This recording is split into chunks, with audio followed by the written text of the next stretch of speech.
Bonjour à tous. Good afternoon to all of you. So we don't have the son from X. Of course, we wish you could have been with us in X. We'll be talking about ethics and finance at a time when society asks a lot from finance. And during the health crisis, the financial sector was able to step in, and the financial sector will be able to engage investments due to the digital transition and health transition. And ethics will play a pivotal role. You have to consider what Mr. Larry Flint said, the president of BlackRock. We should pay attention to the role of ethics in investment criteria. So we have a panel of experts. We have experienced people with complementary views. So I will introduce you to them. Essma Ben Hamida, you started your career as a journalist. Nobody's perfect, by the way. Then you were a consultant for the United Nations. And then in 1990, you headed back to Tunisia. You created a microcredit, a microfinance institution. It's a success. Can you tell us if there's a finance for rich people or finance for poor people? You will be asked to answer this question. Unfortunately, you're not with us, so we will listen to you via a video conference link. For the next speaker, Mr. Jean Bernardeau, you were a finance advisor, and you were the finance advisor of Mr. Juppé, and you are the chief executive officer from HSBC France, and ethics and finance are your favorite topics. Stéphane BOUJNAH, you've been the chairman of the managing board of Euronext since 2015, and you were an international banker, so you are deeply involved in our topics. And I think that ethics is certainly handled in the group that you manage. Patrice, you are in charge of audit activities and risk management activities at PwC France, and you joined the company in 1990. In 30 years' time, you've seen that ethics has taken on a new role. And there was an awareness-raising process regarding ethics. And then we have Bertrand, the chairman of Siparex, one of the key groups in property investment. The assets under management moved from 800 million euros to 2 billion euros. You're going to tell us why ethics is key, why ethics is pivotal in terms of wealth creation for a company. And Bertrand JACQUILLAT is our coordinator, member of the Cercle des économistes, and then he will give us some background elements to our discussions. Bertrand, the floor is yours. First of all, allow me to highlight the title, the title of our panel discussion as part of this session, for ethical finance. So what does it mean? It means that implicitly ethics, finance is not ethics. So as part of this panel discussion, we'll see if finance is ethical. And finance has a bad press. It's a set of mechanisms that will hamper and hinder the development of a real economy.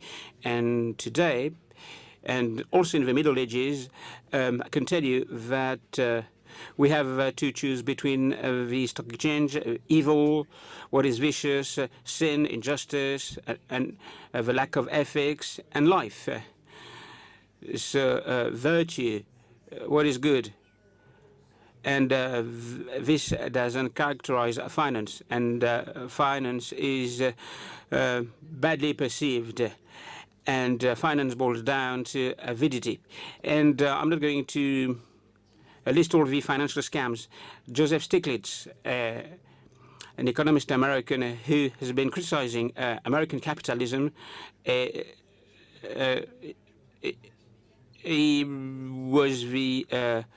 received the Nobel Prize of Economics, and And remember what Louis Gisingales said to the Finance American Association. And he does finance benefit society. This was the title of his paper. And by way of introduction, he told us that finance could provide a lot to the economy in terms of risk management, in terms of supplies, in terms of resolution of conflicts between partners, shareholders, players, to promote growth and innovation and to reduce inequality, dysfunctional inequalities. So we can say a lot about finance and the benefits of finance, and the benefits have been highlighted by high-ranking people. And lots of empirical surveys have been conducted to prove that finance has provided a lot. So for me, the financial sector has done its job. Finance has been able to fulfill its objectives. So how can we make sure that finance is more accountable, more responsible? We have to come up with some systems and rules that will help people to get closer to the collective interest. But you need to consider the major challenges: climate change, environmental impact, the corporate social responsibility of companies. So today, we need to focus on the impact. The impact of potential financial decisions. How can we invest? What is the best way of investing if you want to have some impact on the world? Should we accept a dwindling financial performance? It's a matter of ethics. Is the world different whether you invest in a sector rather than another? So, for example, you can be responsible, accountable if you clean up your portfolio of companies that pollute quite a lot. And you have also some companies that are quite contaminant regarding the moral issue. But you have to consider investors, and agnostic investors will replace the moral investors, and they will fund these so-called companies and businesses. So, regarding companies and businesses, I would like to tell you that last week there was a change of status at Danone, the first listed company with some assignments, with some missions. So this is against the Milton Friedman strategy. A company is not there to make profits. The company is there to accomplish some missions, a sort of raison d'être, something that was enshrined in our law in France. But a mission-based company means that we might be back to a managerial management type of approach. So company leaders will choose what they deem fit. So responsible finance and CSR are good examples of what we can do without indulging in wishful thinking. But remember an article that was published in the Echo magazine. Responsible finance turns out to be a political challenge in the US. And I will quote the Labor US Secretary.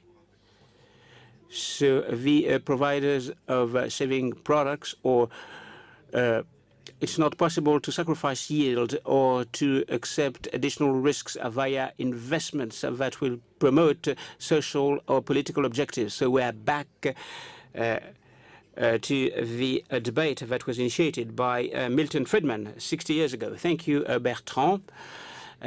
So there are lots of questions. Does finance do its job? Has the crisis improved the image of finance? Virtue versus vice. So, Essma, you will give us your take on that. So, what is your take on the debate, and what is the situation like in your country? Yes, we can hear you. Okay, thanks a lot for inviting me. I'm delighted to be able, to talk to you from Tunis. It's quite hot in Tunis, by the way. So I've been listening to the different speakers at the rencontre économique, Cercle des économistes.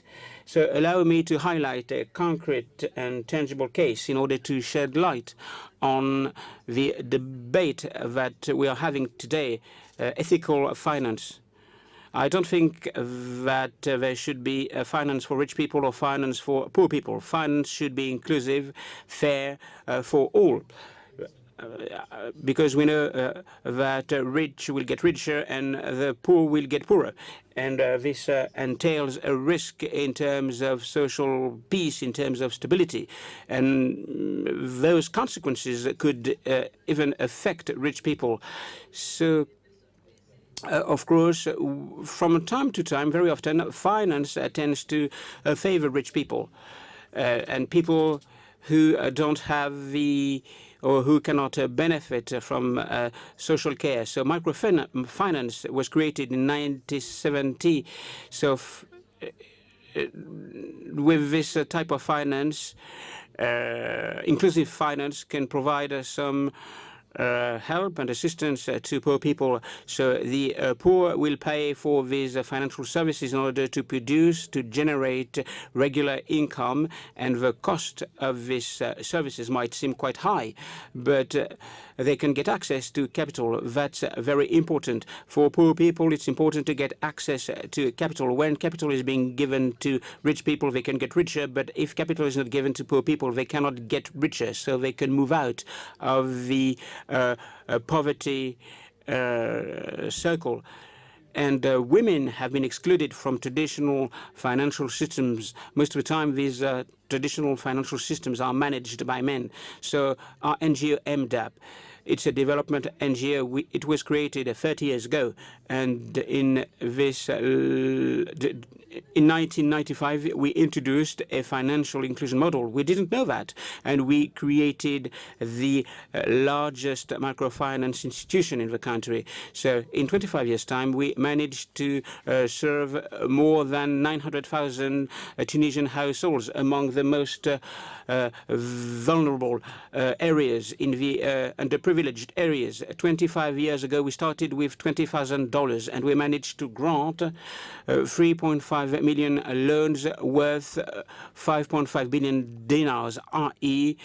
2 billion euros. Today, we serve 390,000 people. 56% are women, 27% young people, and 28% farmers or breeders. And we employ 2 million young people, and 70% of them have a degree. For us, microfinance is it's intermediation, financial intermediation vehicle, and entrepreneurs, if I may say so, among the underprivileged people can get access to microfinance, and they were disregarded in the past.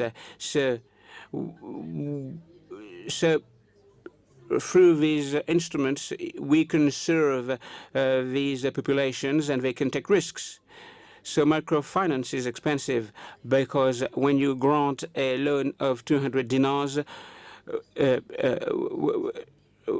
is akin to a loan worth $200,000. But now you have to consider the rates that are used, 17%, 18%. And most of the time, shareholders can get a good return. But I think that poor populations should be allowed to get a good return, especially these poor people who are clients. But this shouldn't be financial services. We are talking about support measures, assistance measures, awareness-raising programs for them and for their children and for the whole community. This is what our NGO is doing. So a part of our dividends is being earmarked to increase our turnover, our revenues, and to grant more loans to underprivileged people.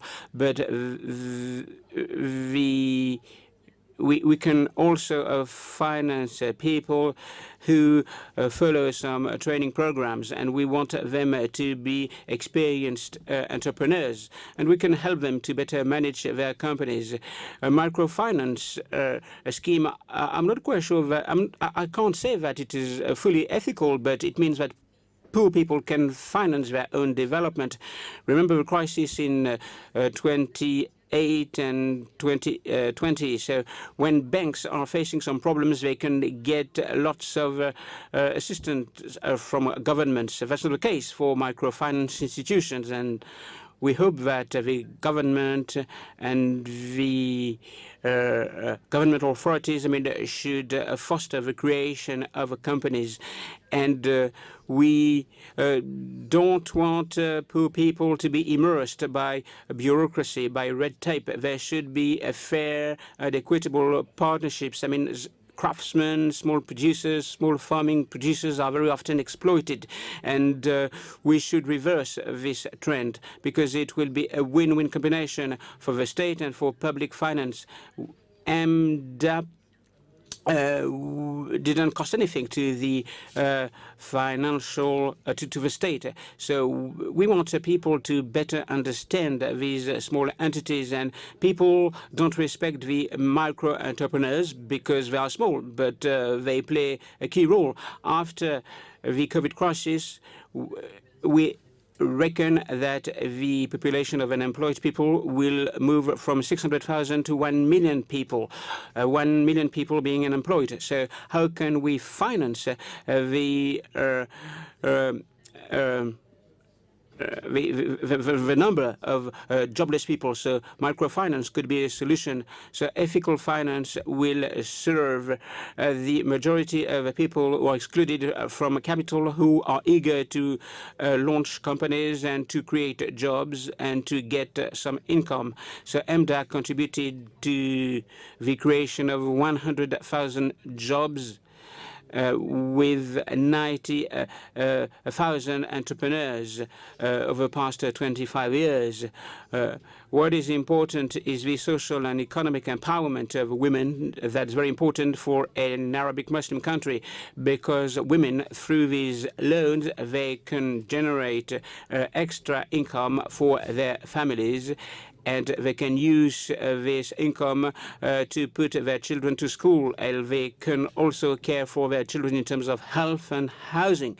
Moreover, I will give you a concrete example of these women who have used Enda to embark upon microfinance. Thank you, Mrs. Ben Hamida. So we've understood that micro doesn't mean derisory or insignificant. Do you want to react, or what do you prefer? What do you prefer? So let's move on. Let's move on. So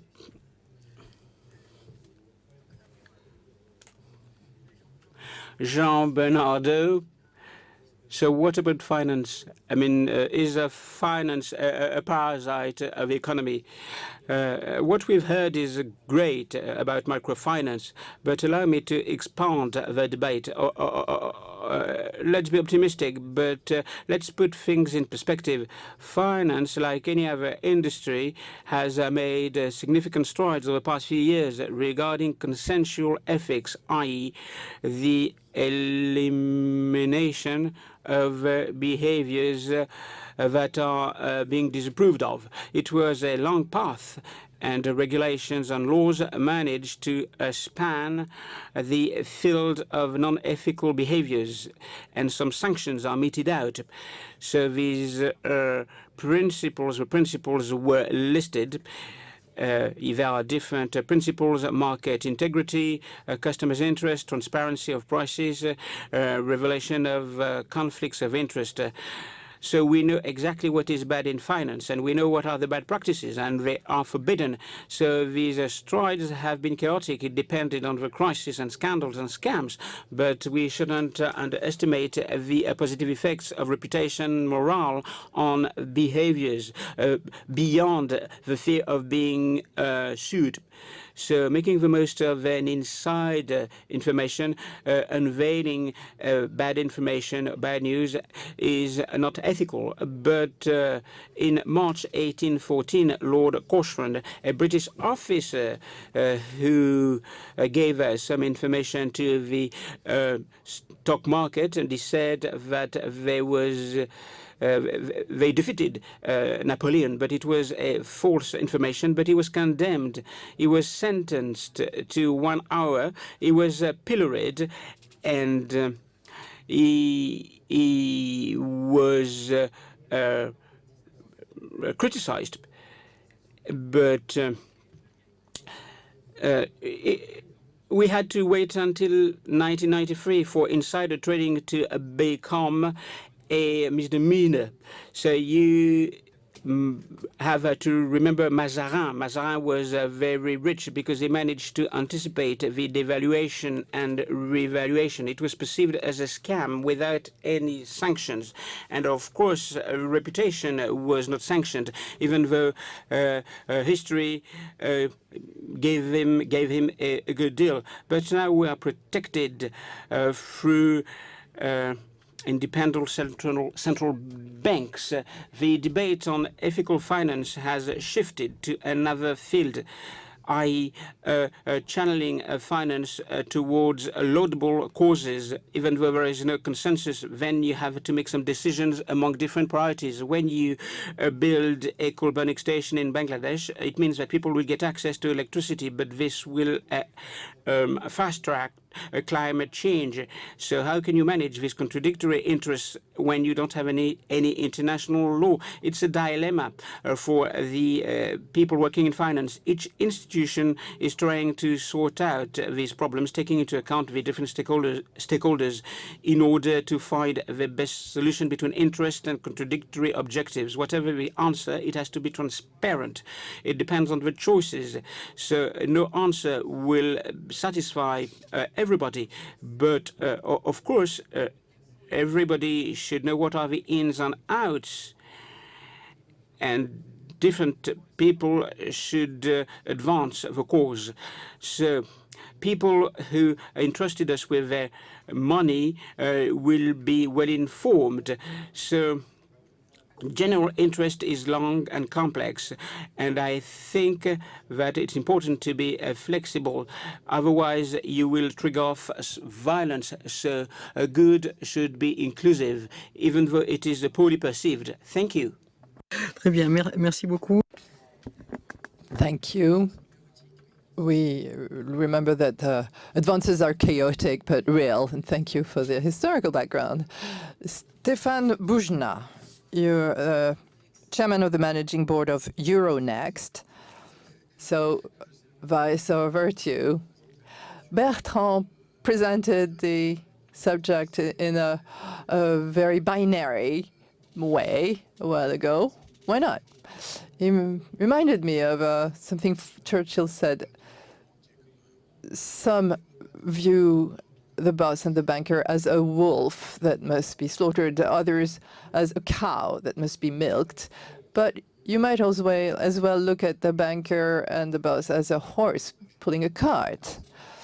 So I don't know if money or finance is a good or a bad thing. That's not the issue. It's just a way to make a difference between what works and what doesn't. It's a vehicle.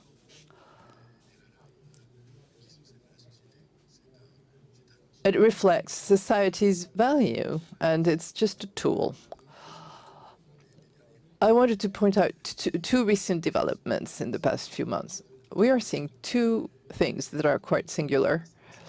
First, with the crisis we've just had, it feels that this time around, contrary to the previous crisis, finance is perceived as being part of the solution instead of the problem. In the previous crisis, the subject was Occupy Wall Street.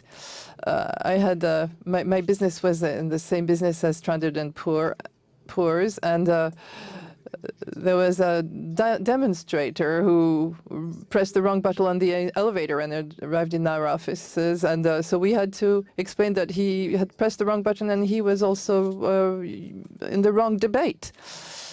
This time around, the recessive impact is much stronger. And in the previous crisis, there was talk about burning financiers. In the Middle Ages, they wanted to burn a young woman, Joan of Arc. But why don't we have this finance bashing this time around? Precisely because this time, central banks and governments in 4 days injected as much liquidity as they did in 4 years in the previous crisis.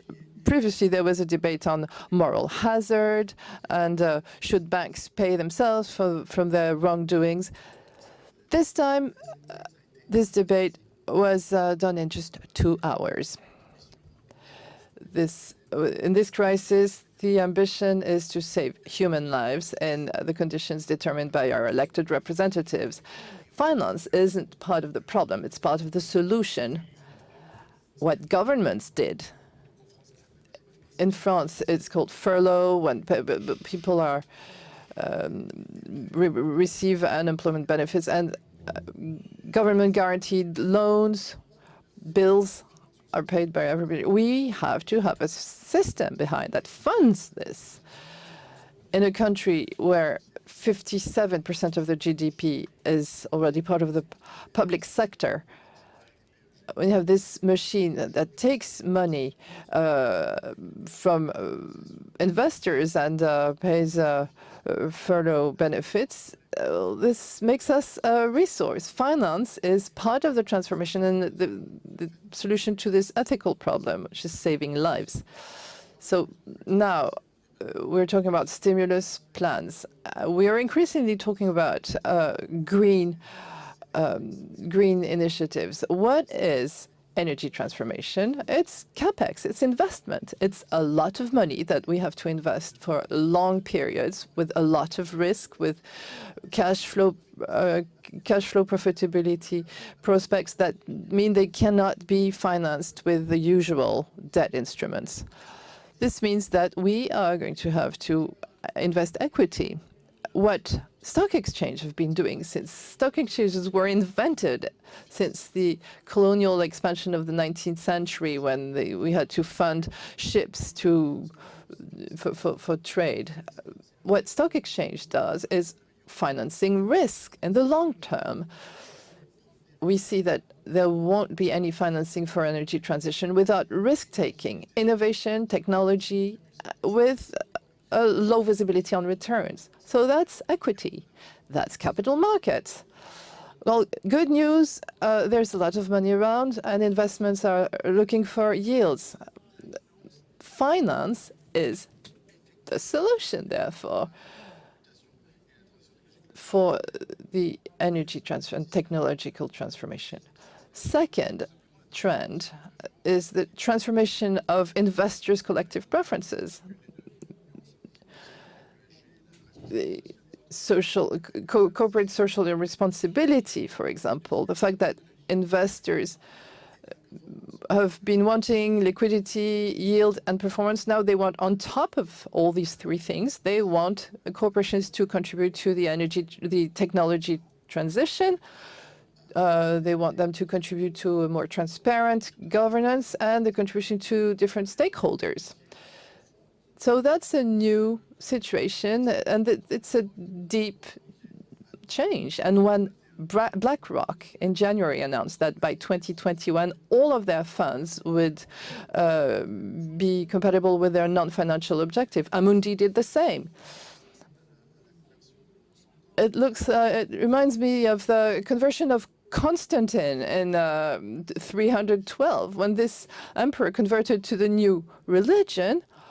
He was bringing the Roman Empire, the prefects, the administrative apparatus to a new ideology that therefore will spread extremely fast. Finance makes a lot of information travel very fast, very far. So I'm deeply convinced that the Larry Fink's conversion and Amundi's conversion is a vector, an evangelizing factor for these new preferences. And this will go extremely far, along with other trends, which is the emergence of a new accounting system. When Bertrand was talking about the resistance of certain categories in the US, and clearly on this topic, we have a chasm between the importance that it's having in Europe and some lagging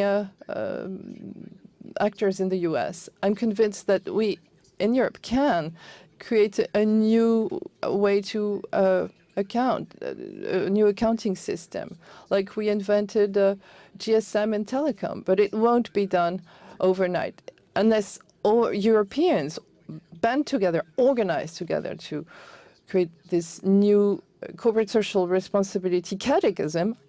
Others will do it, and I do not wish this to happen. The same situation that we have on search engines, information systems, online retail, and so on. There's no reason why we shouldn't do this in Europe with European standards. Thank you. Patrice MOROT, what is your take on this? Thank you. Briefly, I would like to respond on what Bertrand just said. I'm not a banker, but I've been around bankers for the past 30 years. But we should remember that banks are key players in the economy, more specifically in Europe, where more than 2/3 of financing of the economy is done by banks, contrary to the US, where capital markets are a lot more integrated and deeper.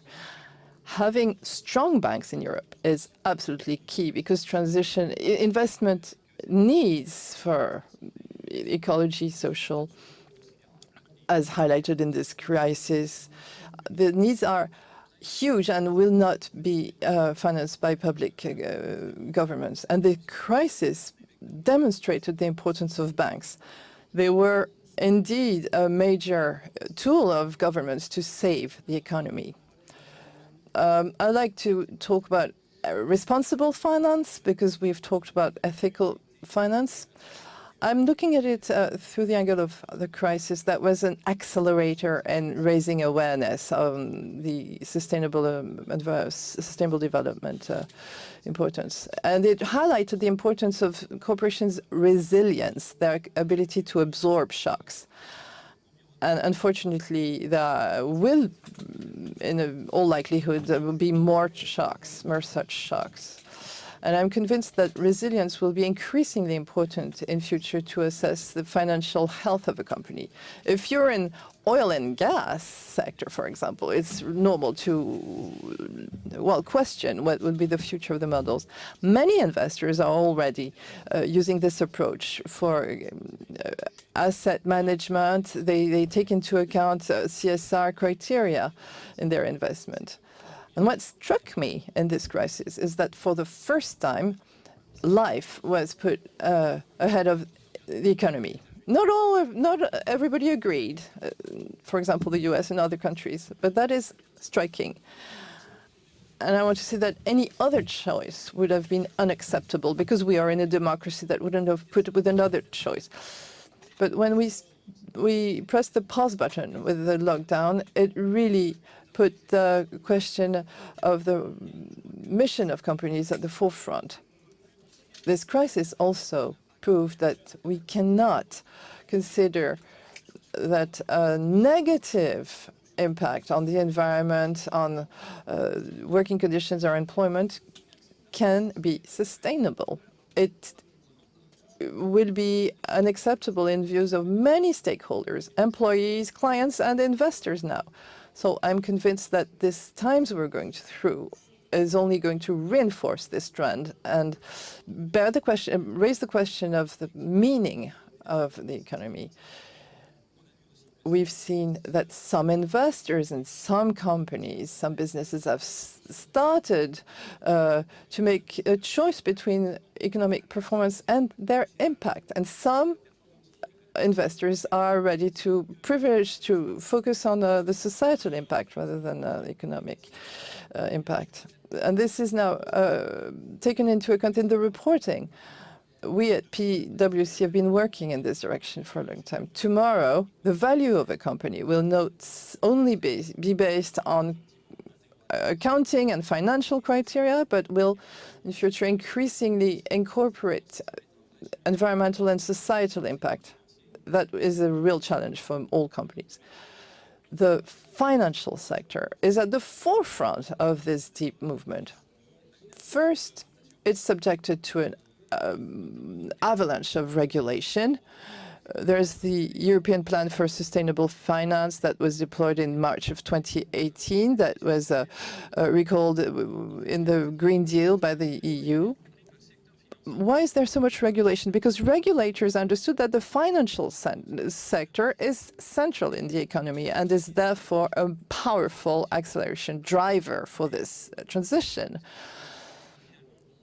All this regulation, we are going to have to collect a lot of data that is not structured, that is sometimes not available or not reliable.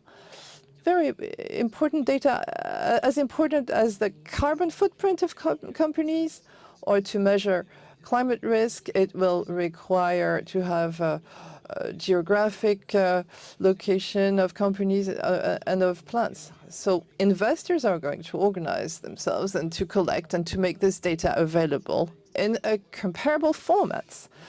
So as Stéphane was saying, it seems essential to build non-financial reporting standards that are as that have the same quality of the financial standards. We want all players to mobilize in this debate to bear on the design of these future standards. The current IFRS standards were criticized because they have such a short-term approach with the fair value notion that does not translate the performance of a company on the long term. For Europe, there's something. Europe has given up sovereignty for accounting standards. But for extra financial standards, we absolutely want Europe to play fully its role, fully. Very well. Bertrand, RAMBAUD, you chair Siparex, and we would like to hear from you about the assessment standards for corporate assessment standards. Yes, we've talked about banks, microcredit, markets. I'm going to tackle the subject of ethical finance through my core business, which is private equity. Ethics is essential, is at the heart of our business. I'd like to respond on what Bertrand said in his opening, Bertrand JACQUILLAT. We might have the feeling that unethical behavior is like implicit. In our business, we have many detractors that highlight our vices, the notion of our faults, our excesses that can be found at all times. These vices are short-term profit, excessive financial leverage, excessive focus on performance in asset managers. When finance plays the role, is like a boomerang instead of a value creation agent. And the press relishes on such cases. But we know that all of this is proportionately very limited. Finance also supports innovative companies, SMEs, family-owned companies. And we, in France especially, are extremely professional and ethical. You use the word of virtue. Virtue is linked to value creation. In our business, It's to create value for companies, their employees, and investors. Investors trust us, and we, no matter the system, investors need to make money. That's key. How many investment funds have prevented a company to be sold to a corporate? It's fine, but it's a beautiful thing to help executive manage companies, also to help the children of the founders to take over the company. And we are the only ones that can do that. It's also about sharing profits with employees. I think this is a key trend that we have seen recently. Through all this, we can see that finance is not guilty, but it is infinitely responsible and ethical. Now let's come to the current crisis. Indeed, in my view, it will transform and accelerate a lot of trends, a lot of things in all our companies, in the media, in the job of investment and finance in the community. I'm convinced of this. I'm not a banker, but I want to state this. Banks have saved the French economy. I'm a shareholder in I have shares in 150 companies, and I think without government intervention, there would have been a lot of damage. Second thing I wanted to say is, when people say finance, they think money, but it goes way beyond this. And this is why we have a transformation.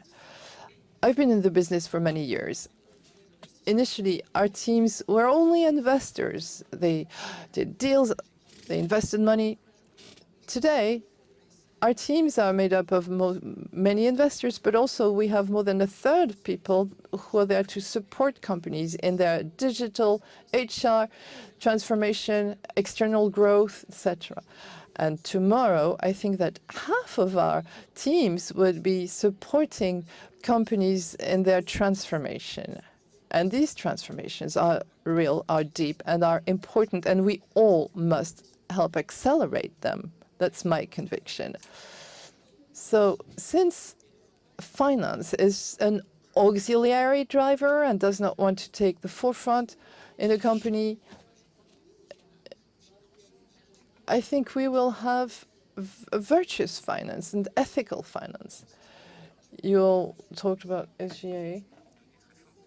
That's very important.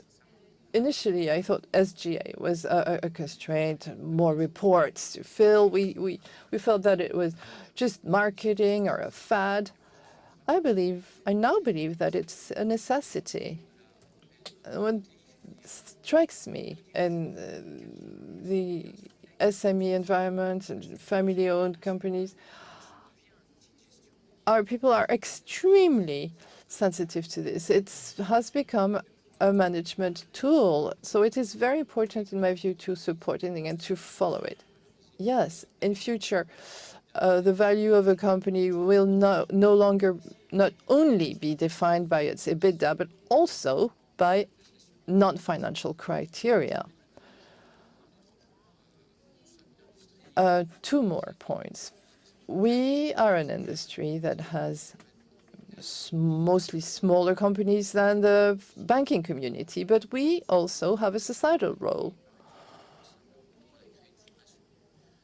Our group created a foundation whose mission is to support and help people who are sort of out of the system to access entrepreneurship through associations.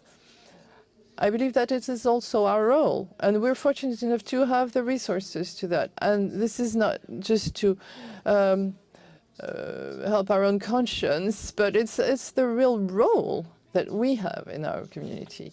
And finally, well, we know that ethics is important, ESG is important, but it shouldn't be a dictatorship of ethics, of finance, impact and finance, because we rely on an investors community, and the key criteria will remain performance. So we have to strike the Goldilocks zone, the Goldilocks points.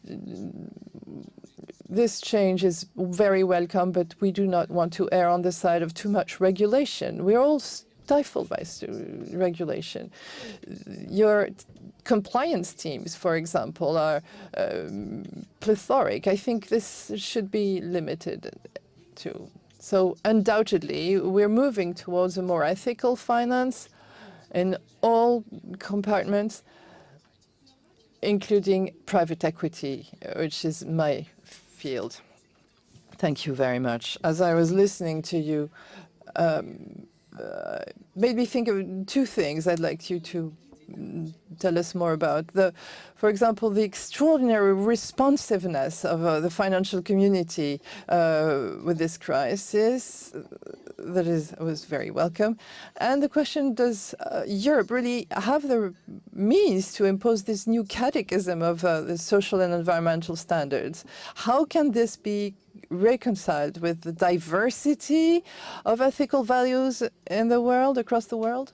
Patrice Moreau, we spoke earlier of the role that Europe can take on faced to the US.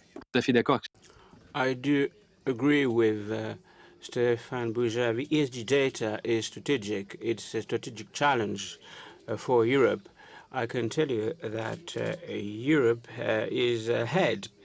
But since 2018, we've witnessed the increasing role of the US.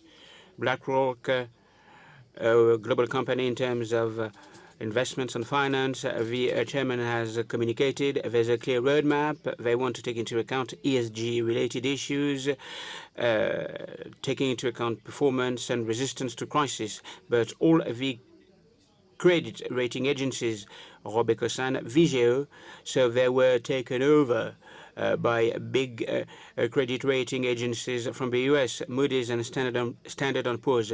The president of Bank of America called for the creation of a CSR standard in order to compare the performances of companies and to facilitate investments. And there was another announcement that was recently made that bears witness to the importance of a topic. In May 20, the advisory committee of ECC, they've asked them to develop their own financial reporting standards because they have to be sovereign and they want to focus on the primacy of the capital markets. So this does bear out the strategic importance of data. It also points to some tensions with the European strategy. That's quite normal because when Americans decide to focus on a topic, they put the means, they invest. So remember the article in the Echo magazine, Responsible Finance, and the reaction of the US. This reaction is outmoded. And I think that Mr. Trump hasn't understood anything, but there are some people who can help him understand things. So it's not really a major event. But for example, if he's putting a span in works of a strategic topic, that would be good. So in Europe, we need to focus on sustainable finance. And France historically had been at the forefront in terms of publication of ESG criteria, publication of financial information, so CSR, ESG data. These are not extra data. It's a central piece of information in order to assess corporate performance and corporate resilience. So I think that Europe should embrace this topic for good. And of course, we need to defend European sovereignty, but we shouldn't be gullible or naive vis-à-vis the United States. Allow me to add a point. So there's a strong parallel between the financial operational performance of companies and their ESG performance. I mean, these two aspects are intermingled. We could say it doesn't perform. The best in class are those who are the best considering all the criteria, and it is not a coincidence. So we have the benefit of hindsight now. We have some documents. When you consider ESG, it's a long-term approach. It's a matter of taking into account the different common elements. And when you think about your business, how it can be more sustainable versus the expectations of the customers, the regulators, the investors, the neighbors, and the employees, and the likelihood of having a robust machine is higher. Moving away from paying attention for the results of your quarter. Then you have another dimension, anticipation. Of course, if we can say that things can be transformed. So you need to adapt your investment strategies to these changes so you can anticipate things. This is what happened with carbon-based investments, or those who anticipated the transactions on the oil sector, power oil sector, carbon topics. And they are doing better than those who haven't anticipated. So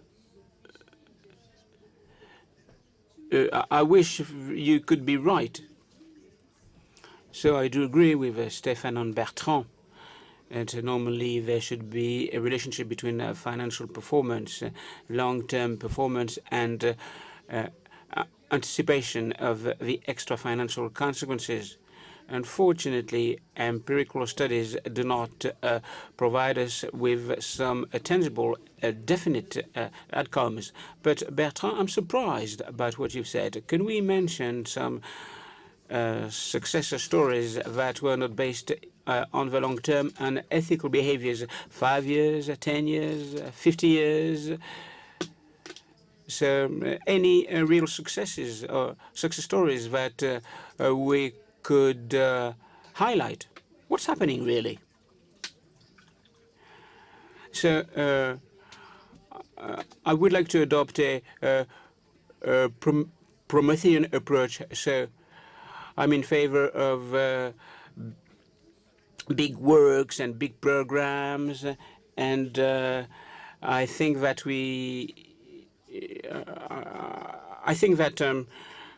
reducing growth is bad, because I think that if we grow, we can have some sustainable products. But what lies behind the in-depth transformation of preferences? You have cognitive intuition that has been documented. So people tend to take a long-term view.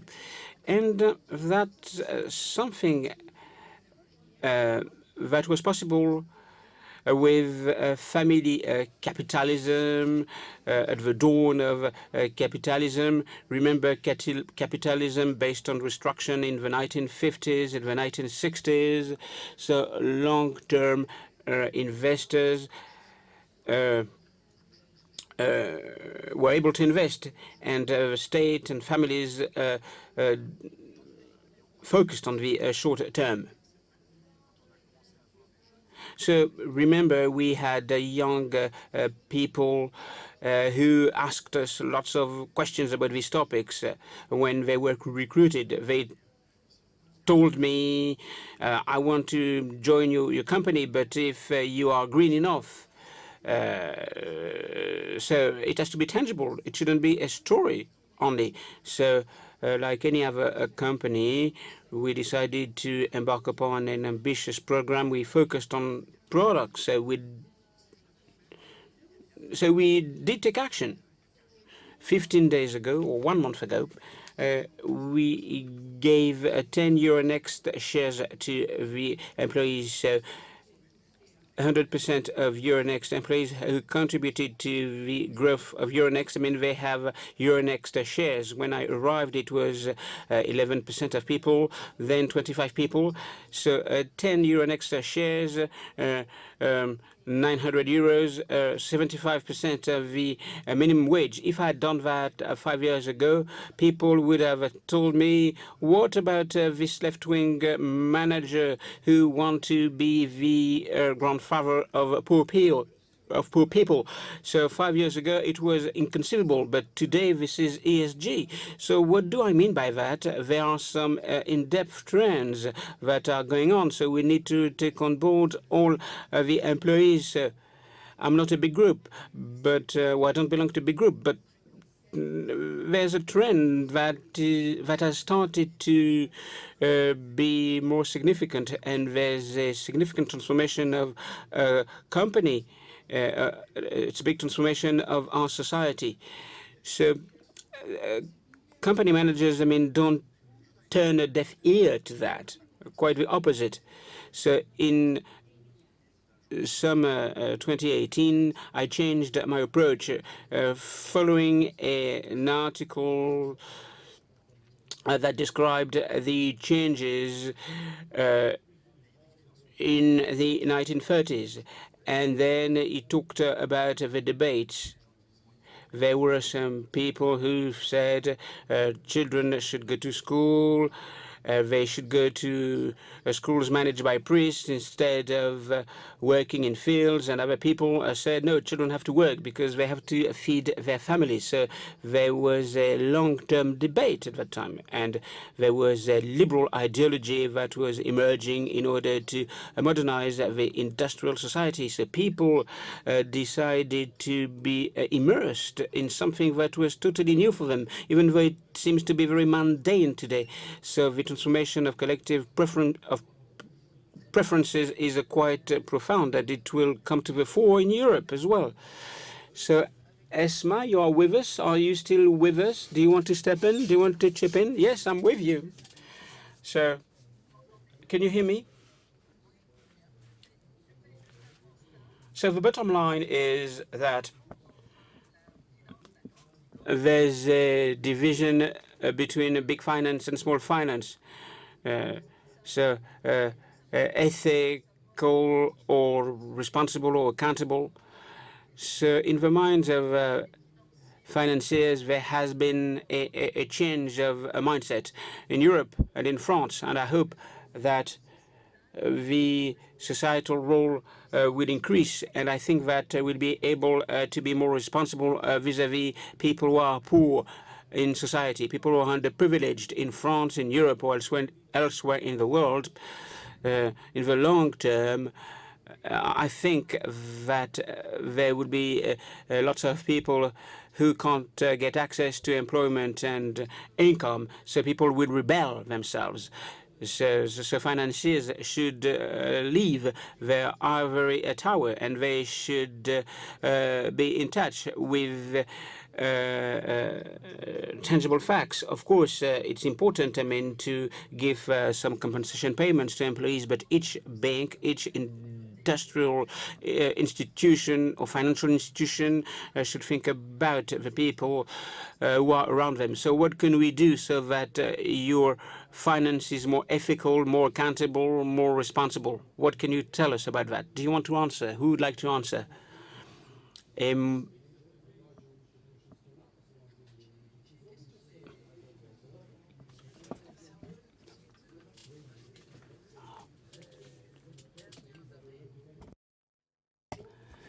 Damien Barré.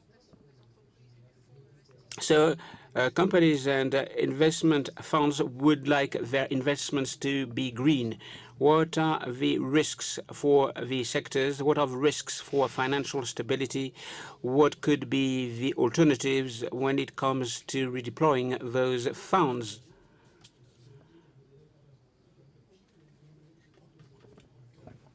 Well, the quick answer to this question is that if, as Stéphane was saying, you have a company such as BlackRock managing $7,000 billion, Amundi managing 1,500, and the other major institutional funds who are starting to incorporate non-financial criteria in their investment decisions, clearly corporations will think twice like Stéphane, when he saw light by reading a book, will forget the interest of their savior. Well, this question is also about investment funds. It will be done gradually. Concretely, let me give you an example. We invested in the transportation company. Transportation, hydrocarbon pollution. Well, actually, it is currently implementing a whole fleet of diverse vehicles.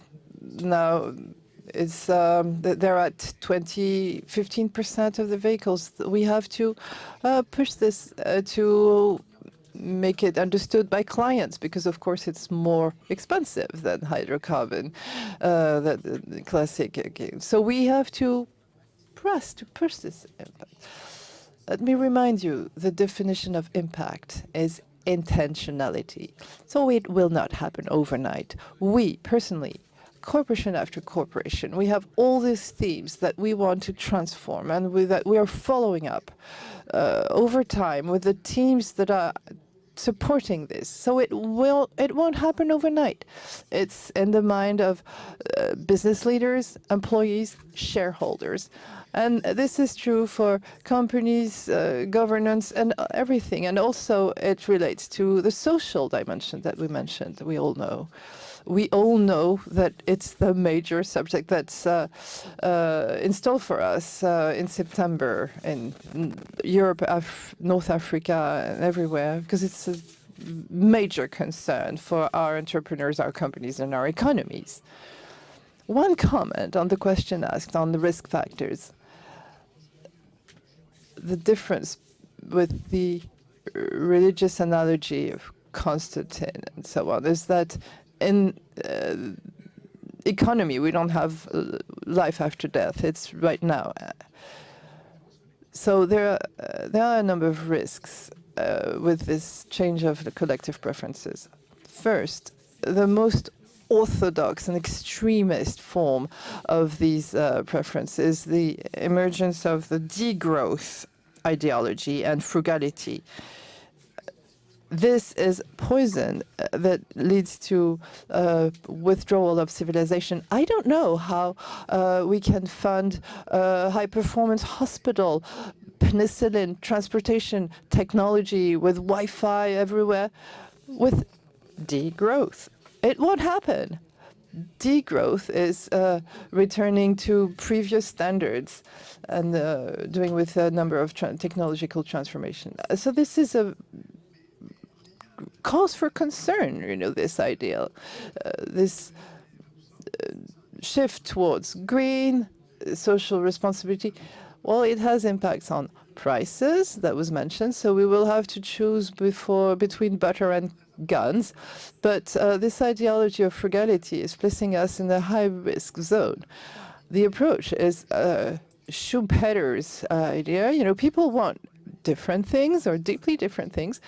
The way humanity solves these problems is through innovation, technology, investment in major projects, which is what we're doing right now. And this creates progress, transformation, and opportunities, so we can have newcomers challenging the incumbents and challenge them with new technology. So this is important. There's a shift towards green corporate socials, and which is based on production and productivity, and the other is like the Amish. And there's another one. It's the ideology of freebie. For the past months, we have lived something that is now deeply ingrained in a number of brains, is that you should take money where it is, and there is a hidden treasure in central banks, and you just have to demand it to get it. Well, at one point, you can,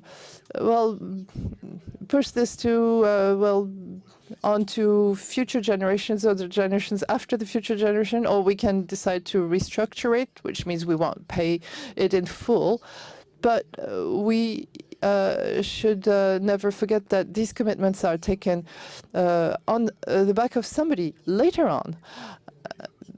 So these green counterparts I give green counterparts in exchange for these monopoly banknotes that I issued in June. Well, that's fine, but at one point we're going to hit reality. I would like to add something on risk. We've just had for many years a situation where the good and economic growth was quantitative, and now we want to decide that value is also quality. For example, pollution in a city cannot be measured by GDP, but it's qualitative.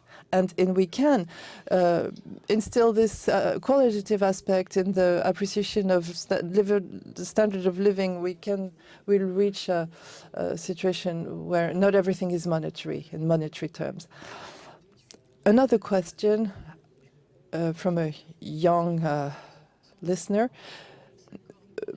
Central bankers agree that global warming is threatening the stability of the financial system. So what are the new measures that you are implementing? What new measures? Well, we've just answered this one. A large number of funds are not investing a single cent in carbon and polluting industries. We've been discussing this for the past hour. We're all under pressure. I had a listed company. I ran roadshows across the world until the lockdown with investors, and not a single conversation doesn't start by the question like, can you document what we are doing to contribute to energy transition? And this is reality. So that's what we've been doing, all of us. It has become a new series of performance criteria. What Jean was saying is absolutely true. Reinventing carbon pricing is an attempt to assign a price to what Jean was calling qualitative aspects. Economically, in the past 2 centuries, there were 2 production factors, which were labor and capital, but there's a new rare factor. This is what we're taking from the environment. Environment is the number 3 production factor alongside capital and labor. So we're trying to adjust our accounting methods to reach this. We have done this with carbon pricing. Some want to create a tax in the EU for imports, but this is the effort. This question is quite interesting because this movement is all pervasive. I think we have 3 more minutes. Essma, are you still with us? Yes. You have 1 minute. If you'd like to give us the example that you mentioned a while ago on women. I'm a little surprised that there's no interaction between big finance and inclusive finance and finance for poor people. Indeed, it's not very relevant because you in Europe and in France have other concerns, more important concerns that you must deal with. But we in Tunisia and in the third world, we have urgent problems that are different from yours that we have to tackle, especially if we want to avoid to see all our young people to be unemployed and to emigrate towards Europe.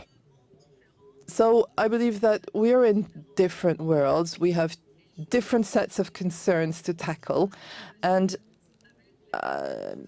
I frankly have a hard time interacting with the problems of Europe and France. I'm sincerely sorry about this. I will keep fighting for an ethical, responsible, and inclusive finance for all. And I count a lot on you, the financial community, to fund us, because there's interaction, of course. So if you could finance more microfinance to create more jobs and tackle the problem of unemployment in and out of Europe, that would be great. Yes, Essma. We have a partnership with a company that you're probably familiar with in Tunis, that's headquartered in Tunis. It's Africa Rest. It does the same thing that you do. We are a minority shareholder in that company, and we together invest on companies that do business across the Mediterranean that help development in both sides. So we're financing growth, we're financing acquisitions in order to help companies thrive in this Euro-Mediterranean region. So I agree, it's a small thing, but we together are creating wealth and jobs for companies on these both areas. So these are, well, small-scale responses, but they're interesting and positive, and they take on board the issues that you mentioned. I think, yeah, Bertrand, there's a book that was just released by the awardees of the Prize of Young Economists. It's called Acting Faced to the Major Disruptions in the World. There are many contributions by economists in there, documenting all the efforts to incorporate mathematical and economic tools in the issues that we have discussed. And it boils down to say that there is no antagonism between financial and non-financial performance. Thank you, Bertrand. I think we have overspent our time.